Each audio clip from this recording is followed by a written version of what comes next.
Good afternoon. Today is Monday, June 29th. I wanted to give a quick update, especially as it relates to the information that came out last week about the return to school in the fall from both Peoria Public Schools and obviously the state.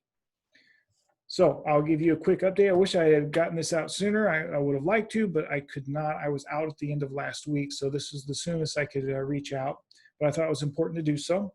With that information that came out, I was actually pleasantly surprised. As you know, I've shared numerous times, my biggest concern was that the state would wait until the very last minute and then release some kind of guidance, and we would be scrambling last minute to formulate a plan and figure this out. So good, bad, indifferent, at least we got something from them, and it was in a fairly timely manner. So actually sooner than I thought. And it works well with the timelines that I've already shared with you as far as getting our committees this information. I didn't want to start our committees too early, as I stated before, because I didn't want to spend a bunch of energy, time spinning our wheels when we really didn't have any guidance as far as where this was expected to go.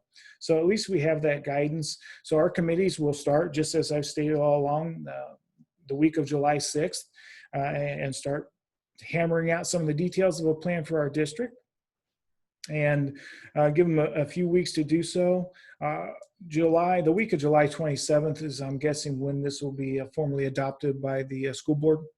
So we've got roughly a month to put this together, and some of the work has already been going on behind the scenes. And again, we've gathered a lot of materials from other sources, so we're not starting from scratch here. So I'm pretty comfortable with where we're at. On Thursday, there's a big regional Office of Education meeting for Peoria area schools, and there's going to be a lot of people there discussing the information that was released from the state and then how we as practitioners envision that playing out in schools. And so that should be beneficial.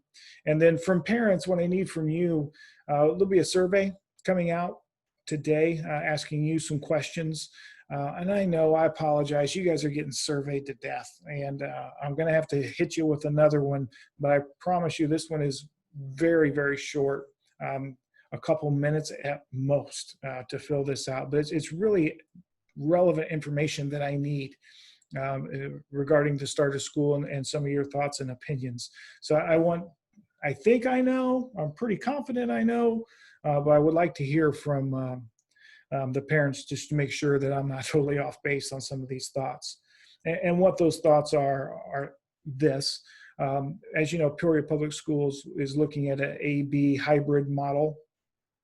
I have zero interest in doing that for several reasons, and nothing against Peoria Public Schools. If that works well for their students and their families and their clientele, that's great. That's their thing, and that's fine.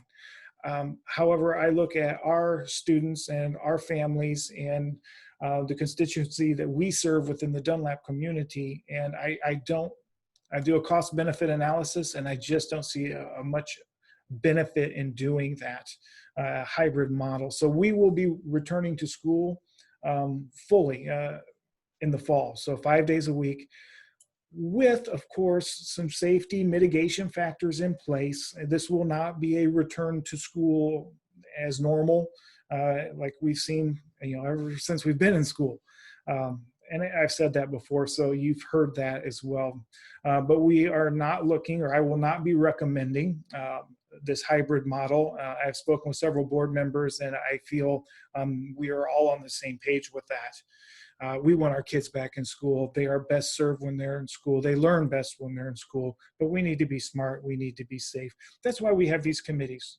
We have a safety wellness committee, and they're going to work through some of what can we do beyond some of the obvious state recommendations of hand washing and hand sanitizing and distancing.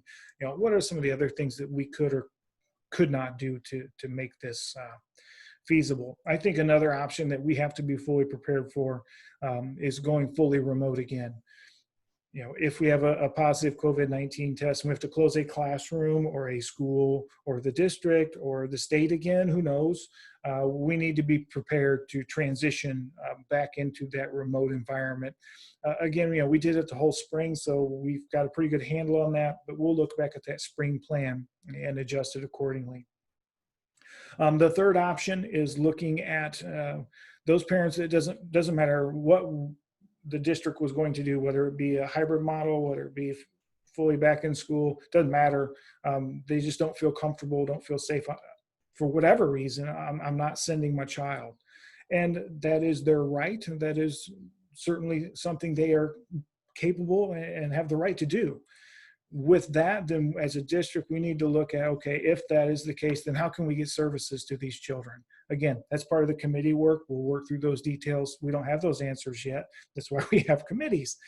So we'll be, addressing a million different questions along those lines. The other one that, comes up is face masks. And, the state requirement is that, masks are required. And that is true. It does say that. But anybody that's ever worked in a school knows that just isn't really feasible. It's just not. Have you ever been in a kindergarten lunchroom, and especially the first day of school, and try and get them lined up just to eat lunch? It's like herding cats, let alone trying to get these children to keep their masks on from the time they get on the bus until the time they get off the bus. There's got to be some compromise, some wiggle room in there, and we'll work through that. I think that's going to be part of the conversation at the meeting Thursday, and we'll see. But all of these types of conversations will be had within these committees, and we'll hammer through those details. There were several other things we had talked about. I talked about expanding summer school opportunities. Certainly wanted to do that. Had a committee that met and went through different options. The timelines were just so short that to put together a plan, and it wasn't even really summer school. A lot of it was more like camp type stuff. The committee just couldn't recommend moving forward with it this time. Certainly something to explore in the future. But at this time, they just didn't feel comfortable recommending trying to put something together, especially since we didn't have any guidance at that time, and you were looking at something remote anyway, to try and slap something together at the last minute. There are a ton of resources. I mean, WTVP has some real nice things they've been doing, I think, since May, geared more towards younger kids, but there's a ton of online resources. Shout out to one of our local school districts, the IVC school district. I got on their web page, and on their COVID-19 resources, they had some real nice links there to some educational opportunities. So, as a parent myself, I was just kind of sniffing around on the internet to see what was out there, and found lots of things. So something we'll certainly keep in mind in the future, but at this time just didn't feel comfortable putting together a summer school program without the proper time to prepare for it.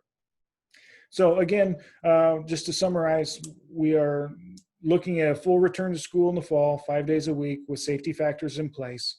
So we're not looking at the hybrid model of Peoria Public Schools. I know that was one of the big concerns. I've got a survey coming out to parents today that I really, and I might be wrong, but I need the data from that to substantiate whatever directions I give to the committees as far as what I need them to formulate. It needs to be in line with the data that we'll receive. So, and then we're looking at the week of July 27th at the latest of having our plan put together. It may be sooner, hopefully, but we'll see as far as our full return to school plan. And again, that coincides nicely with that we'll be in phase 4 for roughly a month at that time.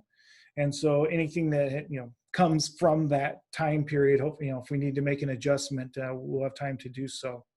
Hopefully that answers a lot of your questions. If not, stay tuned. If anything else comes up, I'll certainly be in touch. If not, be safe and take care of yourself. Enjoy your summer.